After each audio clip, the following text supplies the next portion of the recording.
Hello, it is Nick. Welcome back to my channel if you've been here before.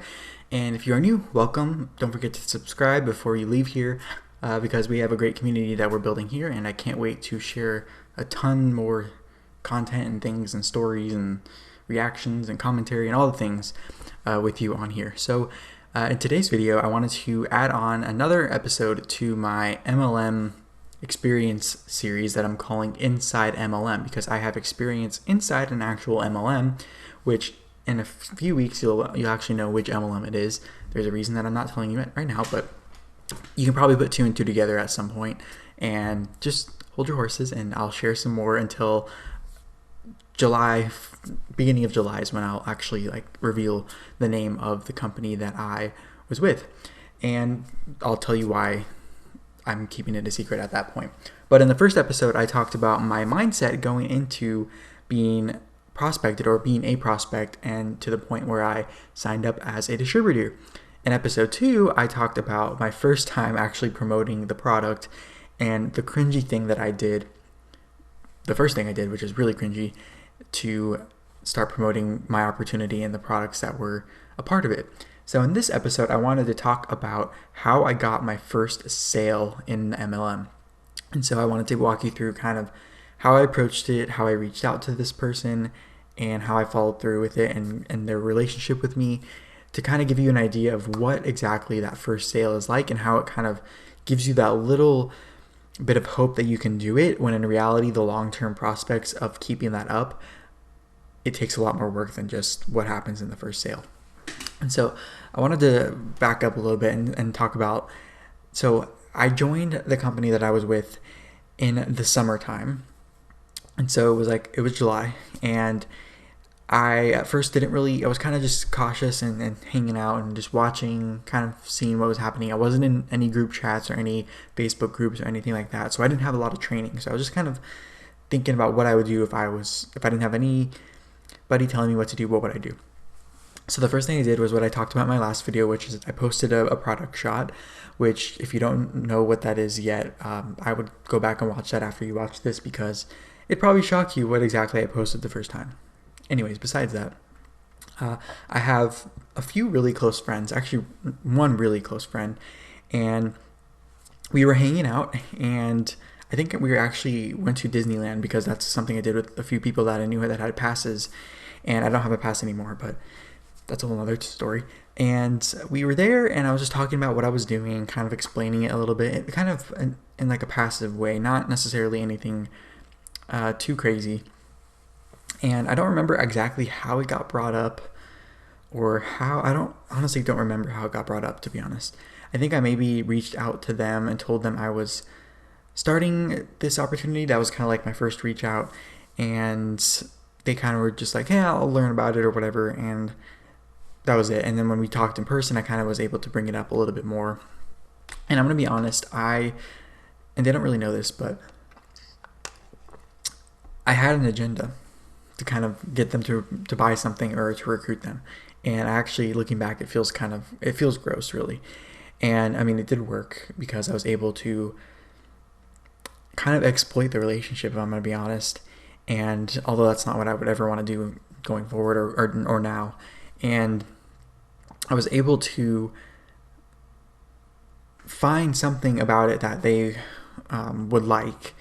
And actually, you know what, back up. I remember why they found out about it. I was actually, before I even signed up as a distributor, I told them about the products, because I was using them, and I had a little travel size hand lotion in my backpack for school. So I was using that, and I was using the chapstick because I replaced those two things, and I was using their energy drink because I was replacing a few things with that.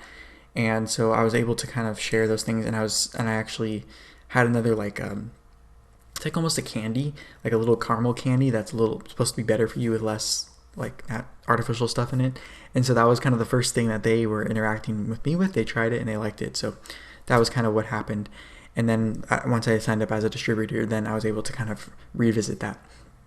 So if you think about it, my first sale in an MLM was actually probably the right way to do it. And this was before I had really any training from the MLM or any training from my upline. which would be in the next video. I'm going to talk about like my experience with those first trainings and how that kind of influenced what I did next. But that was the first sale, really. And so that was basically one for one. I reached out to them, and that was like my first sale. I was just kind of feeling the waters, kind of seeing if I can do something or get something going with this. The problem with that was the way I really had to, not really convince them, but I kind of convinced them, was to pay for their sign-up fee for them, which is a kind of a big no-no, especially if the sign-up fee is more than the commission that you're going to make off that sale, which in this case it was. And so I was like, oh, long term, if they like this, and they'll start buying more stuff long term, then I'll make my investment back. You kind of convince yourself that things are better than they are, and you kind of are taught to think long term, which I was thinking long term without really anyone telling me that. But I was thinking, okay, if I pay for their sign up fee now, they buy one thing now, but if they keep buying that one thing, then I'll make my money back. And the problem is you have to pay for shipping. And so the shipping for that would be a lot more almost than, or it was close to like a pretty big chunk of the product's actual value. So it was kind of like, knowing what I know now, it's kind of like it wasn't that great of a value for them. And that's kind of how they get you in these MLMs, is they encourage you to have your clients or your other distributors buy in bulk, because then it makes it more worth it to get it shipped to your door. So if you don't have free shipping, so you have to get to a certain level of, or a certain amount of value for that order in order to get free shipping or like a free gift product or whatever it may be. So that was kind of one of the things that I knew was I did wrong at the beginning, but I kind of just brushed it off and went along with it. Fast forward a few months down the road, I'm thinking, okay, it's getting close to September. I know in October, I'm thinking I want to get a group together to do the 30-day like nutrition product program that the company had. And so I was thinking about who would I want to do that with me. So I obviously thought this person, because they were one of my best friends. And when we're going to like a mass interview for the industry that we were studying in, which is engineering. And so on the way, I was kind of saying how I brought a snack bar with me from the company that I was a distributor for, in case we needed a snack. It wasn't like anything weird. And I casually brought up that I was thinking of getting a group together to do the 30-day thing with me.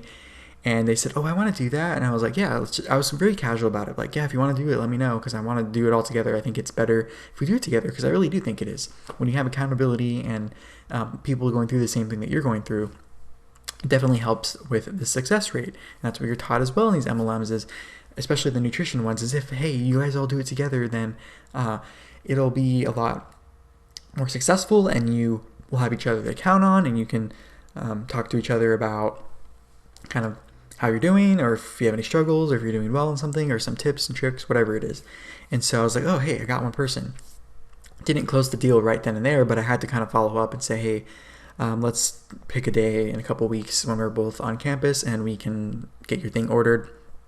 And then we can go to Disneyland after, like I told you, we both had passes. So that was kind of that first big sale. And that was between that first sale of theirs and the second one, there was nothing else happening in regards to me and what was going on. And so that's kind of how that first and second thing happened. And so I don't remember, I think that was the only person I really reached out to. And I was thinking that maybe they were going to share it with a couple more people that they knew, so that way I could have like them and their network kind of doing it. And yeah, I was just kind of trying to feel my way through it. I really didn't get involved with like the training aspect of everything at that moment, but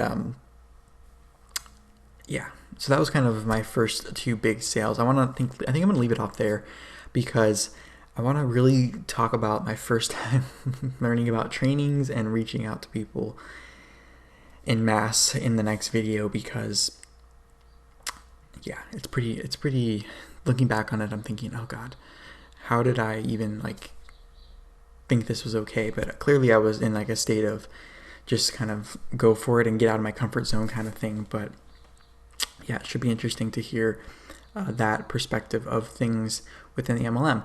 And so I wanted to leave off on that. Let's recap really quick. So basically my first sale, my first 2 sales were from a really close friend that I had been talking to about it for a few months before even becoming a distributor, and I already had an established relationship with.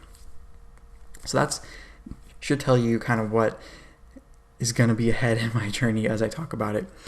And so, and that was one of my only really close friends. So we can leave it at that. So thank you so much for joining me. I know this was a kind of a weird one to talk about because it was really hard to remember like the timeline and the details of it and kind of remember what I did wrong, what I did right, and without giving too much away about what I want to talk about in future videos. So thank you so much for joining me. Let me know if you were in an MLM or you have been in one. What was your first experience trying to sell product to people like this, or was it a little different? Did you have a lot more success, or maybe even zero success, even less than what I had when I first started? Let me know kind of what your journey was up to the point where you actually joined a team training, and the team trainings on how to reach out to people. So thank you so much for joining me today, and I will talk to you in the next one. Don't forget to subscribe, leave a like, and like I said, to comment what I just asked you to. All right.